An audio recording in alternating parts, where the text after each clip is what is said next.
खुलुमबाय बेयो बड'लेण्ड इंखं टेलिभिजन दिनैनि रादाबखौ फरायदों आं प्राणेश्वर ब्रह्मआ। दिनैनि गाहाय रादाबाव दं भारतनि गाहाय मन्त्री नरेन्द्र मदिनो इग्नोबल नोबेल पिस बान्था। आसामाव हिन्दु आरो बाङालिफोरनि गोदान राजखान्थि हान्जा दानायनि लामायाव। चिरां जिल्लानि रुनिकाटा थानानि सिङाव थानाय फरायनो हायना बसुमतारिया गोदोनायाव दुरुं आलायनानै गावखौ फोथैनानै लादों। मैया 17थि बड'लेण्ड इंखं जोनोम सान फालिनायजों लोगोसे 1थि बड'लेण्ड डेन्स मास्टार्स सिजन 1 खुंफुंनाय जायो।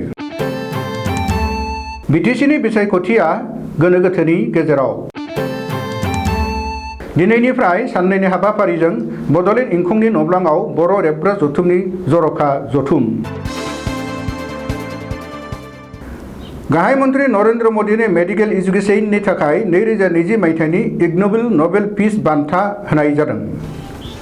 इग्नोबल नोबेल पिस बान्थाया हिस्टेरिकेल आरो पेर'डीनि मोनसे मुंख'जाथाव बान्था, जाय बान्थाखौ 1991 मायथाइनिफ्रायनो बोसोरफ्रोमबो मेगाजिन इमप्रबेबल रिसार्चनि थाखाय होगासिनो दं। भारतारिफोरनि थाखाय जोबोद गोग्गाथाव बाथ्राया बेनोदि बे बोसोराव एबा 2020 मायथाइयाव इग्नोबल नोबेल पिस बान्थाखौ भारतनि गाहाय मन्त्री नरेन्द्र मदिया मेडिकेल एजुकेशननि थाखाय मोननो हादों। बे बान्थाखौ होनायनि गाहाय थांखियानो जादों सुबुंफोरखौ रंजाहोनो हानाय आरो सानहोनो हानाय। मख'नो गोनांदि नरेन्द्र मदिया इग्नोबल नोबेल पिस बान्था आवथायनो हानाय भारतनि नैथि गाहाय मन्त्री। बेनि सिगां 1998 मायथाइयाव बारग' गाहाय मन्त्री अटल बिहारी वाजपेयीआ एग्रेसिभलि पिसफुल एक्सप्ल'सन अफ द एटमिक बम्बनि थाखाय इग्नोबल नोबेल पिस बान्थाखौ आवथायनो हादोंमोन। आसामाव हिन्दु बाङालिफोरनि जेंना जेंगोना सुस्रांनाय, रैखाथि आरो जौगाथायारि खामानि मावनायनि थाखाय हिन्दु बाङालिफोरा गुबुन मोनसे राजखान्थि हान्जा जोनोम होनायनि लामायाव। मिबथिनो मोननाय बादिब्ला फैबाय थानाय 2021 मायथाइनि बिधानसभा बिसायख'थियाव बाहागो लानायनि नोजोर आरो थांखियै रायजोआव गोदान राजखान्थि हान्जा दानो थाखाय रायजोनि गासैबो हिन्दु बाङालि आफाद आरो गौथुमफोरा खौसे जादों। बबेखानि बेनि बागै सावरायनो थाखायनो फैगौ 10 आरो 11 अक्ट'बर खालि धेकियाजुलियाव गुबुन गुबुन हिन्दु बाङालि गौथुमफोरनि मोनसे जथाय मेल हांख्रायनाय जादों। बे मेलनि गेजेरजोंनो आसामाव हिन्दु बाङालिफोरनो रैखाथि आरो थामोनथानि थाखाय गोदान राजखान्थि हान्जा दागोन होननानै अल बेंगली युव छात्र फेडारेशननि मिरु आफादनि आफादगिरि दीपक देआ फोसावदों। बेजों लोगोसेनो दीपक देआ आथिखालनि बीजेपी सरकारखौ गोख्रों रावजों सोंखारिदों। चिरां जिल्लानि रुनिकाटा थानानि सिङाव थानाय खुंग्रि ओनसोलनि दैगोदै गामिनि थागिबि बरगा बसुमतारिनि फिसाजो थरायनो हायना बसुमतारिया गोदोनायाव दुरुं आलायनानै गावखौ फोथैनानै लादों। मख'नो गोनांदि हायना बसुमतारिया थाखो 8 आव फरायगासिनो थानाय सासे फरायसुलिमोन। सुलुंनिफ्राय मिथिनो मोननाय बादिब्ला थांनाय हराव गोदोनायाव दुरुं आलायनानै बियो गावनि जिउखौ अबथिरा फोजोबनानै लादों। बिथाङा मा जाहोननि थाखाय गावनि जिउखौ अबथिरा बेबायदि फोजोबस्रांनानै लाखो बेनि बागै दासिमबो जेबो खौरां मोननाय जायाखै।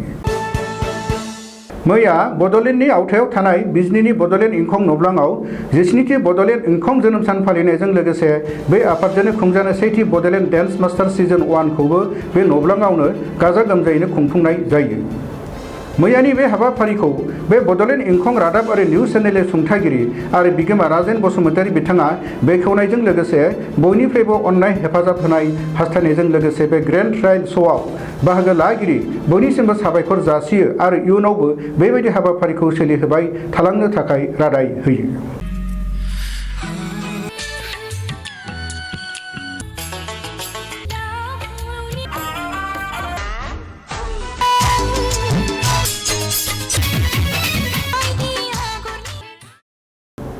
मख'नो गोनांदि मैयानि बे हाबाफारियाव डेन्स मास्टार श'आव बिजिरगिरि आलासि महरै बाहागो लादोंमोन मुंदांखा फावखुंग्रि बिंकुमनि नार्जारी, सावथुन दिहुनगिरि माइकेल मोसाहारी आरो हारिमु रिंगुदुमसागिरि आरो फोरोंगिरि देंखो ब्रह्म बिथांमोनहा।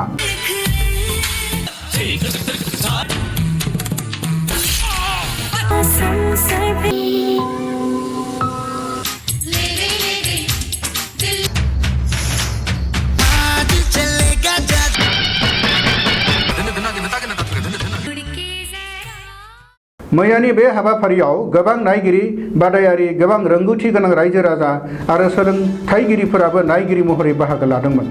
मख'नो गोनांबावदि मैयानि जालांनाय मोसानाय बादायलायनायाव देरहागिरि मोसाखावरि बादायगिरिफोरखौ लानानै बे बोहैथि बोसोरनि डिसेम्बर दाननि 5 खालारनिफ्रायनो गुबै बादायलायनाय आरो भट होनायनि हाबाफारिया जागायगोन। दा बावैसोनि बिटिसिनि राजखान्थिनि थासारिखौ नुयोब्ला बिटिसिनि बिसायख'थिया मोनसे गोनो गोथोनि गेजेराव दं होननानै बुंजायो। बिटिसिआव दासान्दि सोलिबाय थानाय रायजो बेंगिरिनि रायजो सासन खालामनायनि जोबथा खालारा अक्ट'बर दाननि 24 खालाराव जोबगोन आरो बेनि सिगाङावनो बिटिसिनि बिसायख'थिया जानो गोनांमोन। नाथाय आथिखालनि कभिड-19नि थासारिखौ नायनानै बिटिसिआव दासान्दि बिसायख'थि खुंजानाय नङा होननानै आसामनि सोलोंथाइ बिफाननि मन्थ्रि डॉ. हिमन्त बिश्व शर्माया मैया मोनसे मिडियानि गेजेरजों बुंदों। बिथांनि बुंबावनाय बादियैब्ला आसामनि सावस्रि बिफाननिफ्राय रायजोनि बिसायख'थि आय'गनिसिम बिथांमोनहा थांनाय 17 सेप्तेम्बराव मोनसे गोसोखां बिलाइ गथायनानै बिटिसिनि बिसायख'थिखौ दोनथ'नो आरो बिटिसिनि बिसायख'थिनि मडेल कड अफ कन्डाक्टखौबो बोखारफिननो थाखाय खावलायबावदों। फारसेथिं रायजोनि बिसायख'थि आय'गनि कमिसनार अलक कुमारा मैया बिटिसिनि बिसायख'थिखौ दोनथ'नाय एबा फावसायबावनांगौनि बागै रायजो सरकारनिफ्राय दासिमबो जेबो लाइजाम एबा बिथोनथि मोनाखै होननानै बुंदों। फारसेथिं आरोबाव बिपिएफ, कंग्रेस आरो मोन्नैसो गुबुन गुबुन राजखान्थि दोलोफोरा बिटिसिनि बिसायख'थिखौ थाबैनो खुंनांगौ होननानै दाबि दिखांनायजों लोगोसे बिटिसिनि बिसायख'थिखौ फावसायबावनांगौब्ला बेयो आयेननि बेरेखा जागोन होननानै अजद दिखांदों। बेफोर थासारिखौ नायनो थाङोब्ला बिटिसिनि बिसायख'थिया गोनो गोथोनि गेजेराव दं होननानै बुंजायो। दिनै बेलासिनि 4 बाजिनिफ्राय साननैनि हाबाफारिजों बर' एरग्रा जथुम थामहिनबा बड' राइटार्स एकाडेमिनि मोनसे जर'खा जथुमा बड'लेण्ड इंखंनि नब्लाङाव जागायगोन। दिनैनि मोनाबिलिनि 6 बाजियाव जथुमनि थान्दै मेलखौ बेखेवगोन आफादनि बोसोनगिरि आरो बर' लिरगिरिफोरनिफ्राय गिबिसिन साहित्य एकाडेमि बान्थाखौ आवथायनो हानाय डॉ. मंगल सिंह हाज'वारिया। गाबोन फुंनि 7 बाजियाव आफादनि फिरफिलाखौ बिरहोगोन बर' एरग्रा जथुम आफादनि आफादगिरि राजेन बसुमतारी बिथाङा। रुंसारिफोरनि मुङाव बिबार बावगोन आफादनि लेङाइ आफादगिरि मानब रामसियारि बिथाङा। गाबोननि थुनलाइयारि बान्था गथायनाय हाबाफारिनि जर'खा आलासिफोरनि गेजेराव दं बर' एरग्रा जथुमनि बोसोनगिरि आरो साहित्य एकाडेमि बान्था मोनगिरि डॉ. दिननाथ बसुमतारी आरो बर' बिफान साहित्य एकाडेमिनि सोद्रोमा आरो बर' एरग्रा जथुमनि बोसोनगिरि राखाव बसुमतारी आरो गुबुन गुबुनफोर। बे जथुमायाव बर' एरग्रा जथुमनि गासै जिउनां सोद्रोमा, मावफुं सोद्रोमा, बिबानगिरि, बोसोनगिरि आरो बर' थुनलाइनि फोथाराव थुनलाइ सोरजिनायनि गेजेरजों बिहोमा होफुबाय थानाय गासैखौबो बाहागो लानो थाखाय आफादनि आफादगिरि आरो नेहाथारि फारियै राजेन बसुमतारी आरो डॉ. रनेश चन्द्र मोसाहारि बिथांमोनहा मोनसे फोसावलायनि गेजेरजों फोसावदों आरो जोंनिसिम खौरां दैथायहरदों। दानिया बोथोरनि खौरां। गाबोन समबारखालिनि बड'लेण्डनि बोथोर। भारतनि बोथोर बिगियानखुनि सुलुं बादियै गाबोन समबार 21 सेप्तेम्बर खालि बड'लेण्डनि हालामारि अख्राङाव दोमैलुनायजों लोगोसे एसे बिबांनि अखा हानाय आरो सान्दुंबो दुंनो हागौ।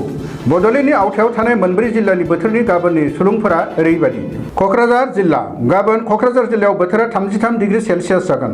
फुंबिलि समाव अखा दोमैनाय आरो अखा हानाय लोगोसे सान्दुं गोसा दुंनायनि जाथावना दं। सानजौफु समाव अखा दोमैनायजों लोगोसे सान्दुं गोसा दुंनाय आरो बोथोरा गुदुं जानायनि इसारा दं। थिग बेबादिनो हरनि समाव अखा दोमैनायजों लोगोसे एसे बिबांनि अखा हानायनिबो जाथावना दं। चिरां जिल्ला। गाबोन चिरां जिल्लायाव बोथोरा 33 डिग्री सेल्सियास जागोन। फुंबिलि समाव अखा दोमैनाय, एसे बिबांनि अखा हानाय आरो सान्दुं गोसा दुंनायनिबो इसारा दं। सानजौफु समाव अखा दोमैनायजों लोगोसे सान्दुं गोसा दुंनो हागौ आरो बोथोरा गुदुं जानायनि जाथावना दं। थिग बेबादिनो हरनि समावबो अखा दोमैनायजों लोगोसे एसे बिबांनि अखाबो हानो हागौ। बाक्सा जिल्ला। गाबोन बाक्सा जिल्लायाव बोथोरा 33 डिग्री सेल्सियास जागोन। फुंबिलिनि समाव अखा दोमैनाय, एसे बिबांनि अखा हानाय आरो लोगोसे सान्दुं गोसा दुंनायनि इसारा दं। सानजौफु समावबो अखा दोमैनाय, अखा हानाय आरो लोगोसे सान्दुं दुंनायनिबो जाथावना दं। थिग बेबादिनो हरनि समावबो अखा दोमैनायजों लोगोसे एसे बिबांनि अखा गोग्लैनायनि जाथावनाबो दं। उदालगुरि जिल्ला। गाबोन उदालगुरि जिल्लायावबो बोथोरा 33 डिग्री सेल्सियास जागोन। फुंबिलिनि समाव अखा दोमैनाय, एसे बिबांनि अखा हानाय आरो सान्दुं दुंनायनिबो इसारा दं। सानजौफु समावबो अखा दोमैनाय, अखा हानाय आरो सान्दुंबो दुंनो हागौ। थिग बेबायदिनो हरनि समावबो अखा दोमैनायजों लोगोसे एसे बिबांनि अखा हानायनिबो जाथावना दं। दिनैनि रादाब फरायनाया एसेनोसै। गोजोन्थों।